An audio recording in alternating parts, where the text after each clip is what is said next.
Alright, now that John Wick Chapter 4 has unleashed itself upon the world, let's rank this franchise. Let's get into it.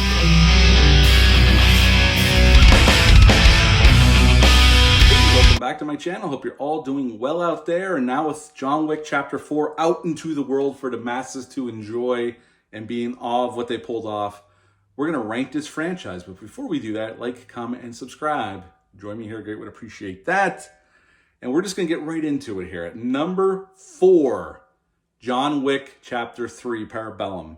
Now, I will preface this by saying I really like all 4 films. So these are very close in their rankings. There's not much difference. There's very little difference between rankings here.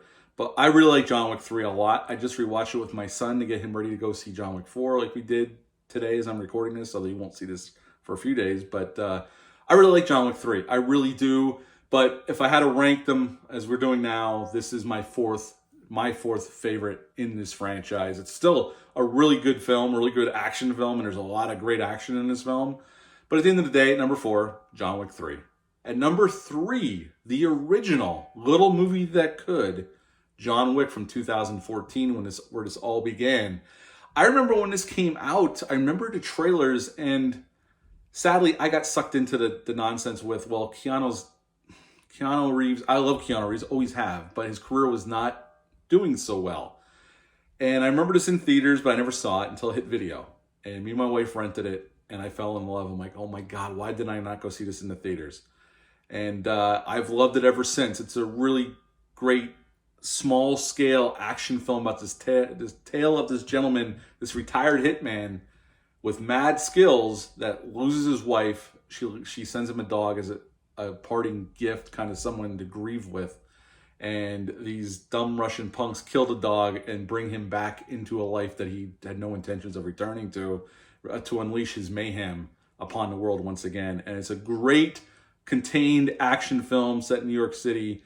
It does the world building. It shows us the Continental. It doesn't give us all the answers, but it was a great first movie. So at number 3, John Wick, the first original film. At number 2, John Wick Chapter 2. I actually do like this one a little bit more than the original film. I love the expanded world building going on here. I love the action is bigger, longer action scenes. I've always liked this one. We just rewatched this one too because my son saw it for the first time. I just really like John Wick Chapter 2. So at number 2, John Wick Chapter 2. At number 1, the brand new film, and I can't believe I'm saying this.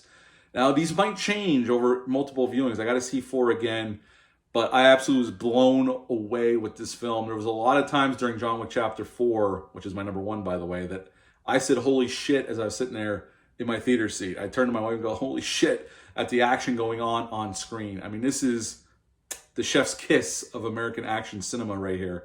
And it's definitely one of the best American action films of all time. It's definitely up there. First viewing, I could say that with full confidence. The stuff they were able to do with this film, and hats off to Keanu Reeves. I mean, obviously he's the star of these films, but so is the action, the promise of real action without the green screens and people flying around on wires and all that crap. But Keanu Reeves is known one of the good guys in Hollywood, real nice, down-to-earth dude, and the time they take to set up and give everybody a moment to shine in this film. Bill Skarsgård's great as the main baddie, but everybody gets a chance to shine. And it's almost like Keanu knows that he's working with so many talented people. Let's give them room to breathe and do their thing. And they do it wonderfully here. So at number 1, John Wick Chapter 4. Before I go, my son gave me his ranking, so I'm just going to give you to him real quick. I asked him on the way home from the theater because he really liked Chapter 4. But I said, what's your ranking? How would you rank these? So we're going to go at number 4. He would go with John Wick Chapter 1. He liked all of them, by the way, but this is his ranking. At number 3, Part 2. At number 2, Part 4. And number 1, Part 3. So that's Troy, my son's ranking of the John Wick franchise. But yeah, leave a comment down below. What's your favorite John Wick? How would you rank these 4 films? Leave a comment down below. Let me know. Hit the thumbs up. Hit the subscribe button. Share this video. I would appreciate that. I'll be back soon with the review for Nighthawks. But until next time, bye.